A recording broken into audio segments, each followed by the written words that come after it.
Top cards of the week is always hilarious to see.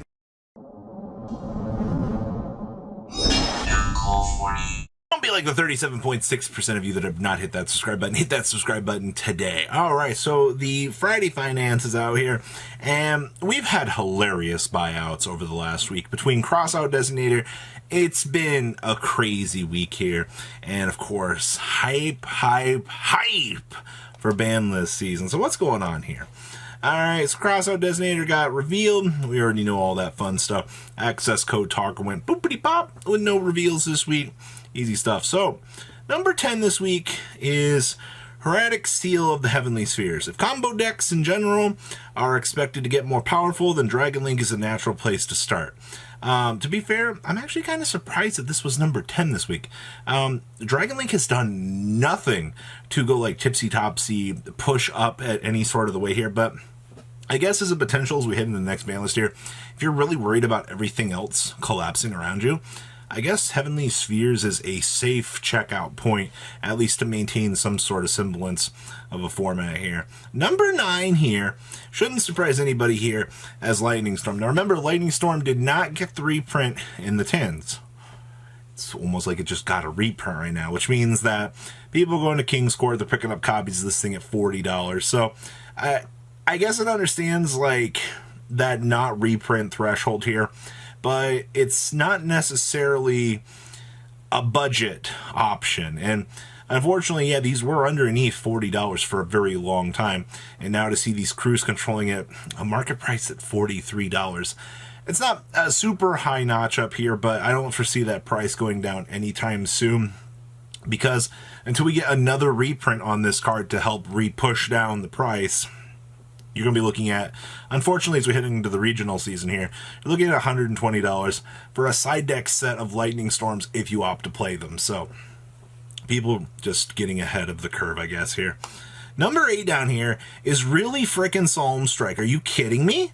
Okay, well, for some reason, here's the interesting thing. So, Solemn Strike's been on the rise for tournament play for months. Alright, it's typically a card that Tri-Brigades typically using to bully, but Crossout Designator puts on another level.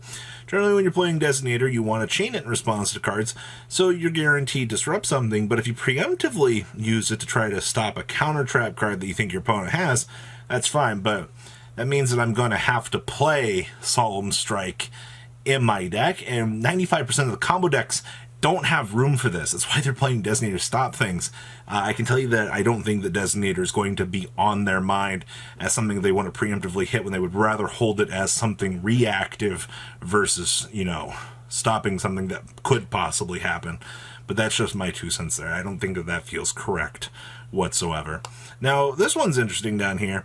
Parallel Exceed is at number 7. Now, to be fair here, alright, this one's kind of interesting because this card did get just announced for another potential, well, it's getting the reprint in the 10s as well, like a secret rare.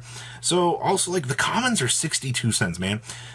As a regular like player that kind of steps back, takes a look at this, if you're a budget player and you look at like Parallel Exceed opens up a lot of cool doors for a lot of ideas that you can mess around with, not locking you off from like some stupid crazy paywall. Alright, when you have a card as good as Parallel Exceed, you're just able to like, oh, make an easy link monster, extend this out. Now I got 2 more bodies on the field, now I can start comboing up with something.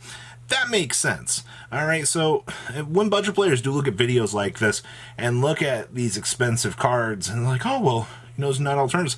Exceed right here. Literally 62 cents. Alright, if you ask your buds around locals, I'm sure they can find some for you. Alright, now this one shouldn't surprise anybody either. This has pretty much become a standard here. So, Nightmare Phoenix. Now you're probably like, why do we always see Nightmare Phoenix here? And I'm also going to lump in number 5 here as well, because this is kind of important when you look at this, okay? So, especially Unicorn here, returning players need staples, alright? Now that the fact that both of these came out in Genesis Impact last year as rares, staple, not really a staple. Budget players look at these 2 cards and they're like, these cards are great alternatives. Yeah, so what if you don't need to play them in every deck or extra deck? availability is what's key here.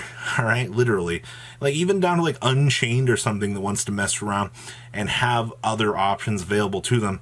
Hello, right here. All right, this tells me everything I need to know, that budget players do have a say in this game, especially when 6 and 5 here are unicorn. Oh boy, this doesn't surprise me at all here. Mr. Celestial himself. Okay. Heroes have been an upswing for a while now, thanks to, Extravaganza report, sure.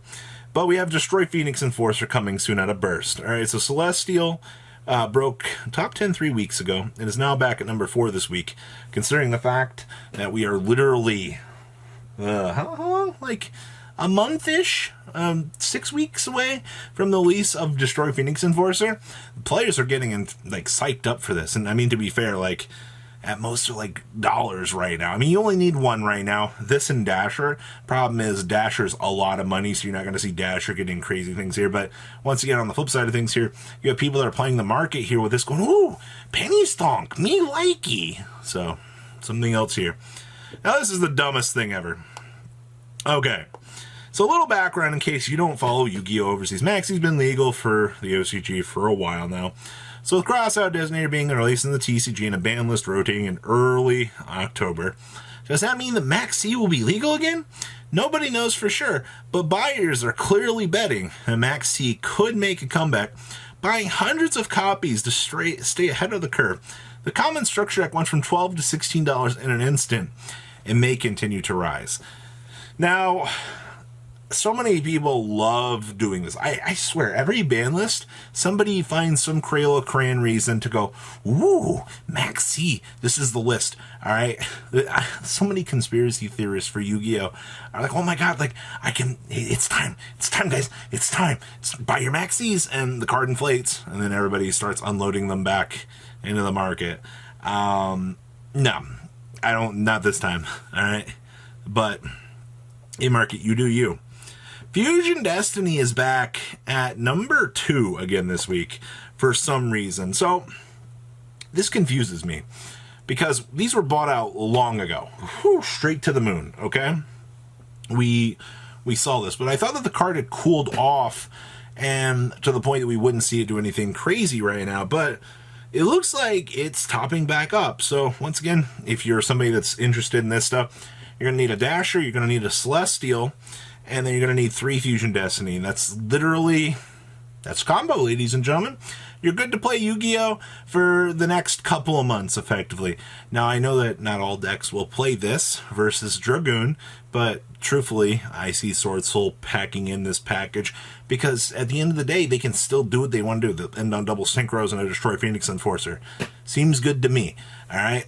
Now, truthfully, it's the best. Now, this is stupid to me. Engraver of the Mark was the number 1 card bought out this week as the counter to the infamous Crossout Designator. Only 3 non-foil printings on this card. All right, there's no shortage of supply, but they've gone up. I guess it doesn't feel good to me. Playing counters for counters. I mean, like, we already have Talents for that, and Talents does have its applications in the format, but Engraver is not Talents. Alright, so looking at this right now, I don't think this is worth it, but you know what? Sure, man. We'll see where Engraver goes from here. So what was the other top stuff for the week? Oh boy. Just falling short of the top 10 list this week was Gamma. Really? Gamma just got banned in the OCG, and it's going crazy here. Drone Lockbird was number 11 this week. All right. That's interesting. Oh, excuse me, Drone Lockbird finished at 13. Okay. Meta player Stardust Synchron was 12. Magic Key yeah, really? Mofty here. And Magic Key World. Huh. Looks like people are really stepping up here. Possible Magic Key value? That's kind of interesting to see.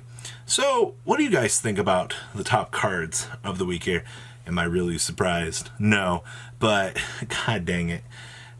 People, I swear. So guys, make sure you smash the crib button, subscribe button so you guys don't miss out on more awesome content. I'll see your beautiful faces back here later on the day. Some more cool awesome content. You guys have a good rest of your day, alright? Peace out. Thank you, patrons, for making the ride never truly end. Without you guys' support, well, I would probably be doing Truffle Shuffle videos for a living.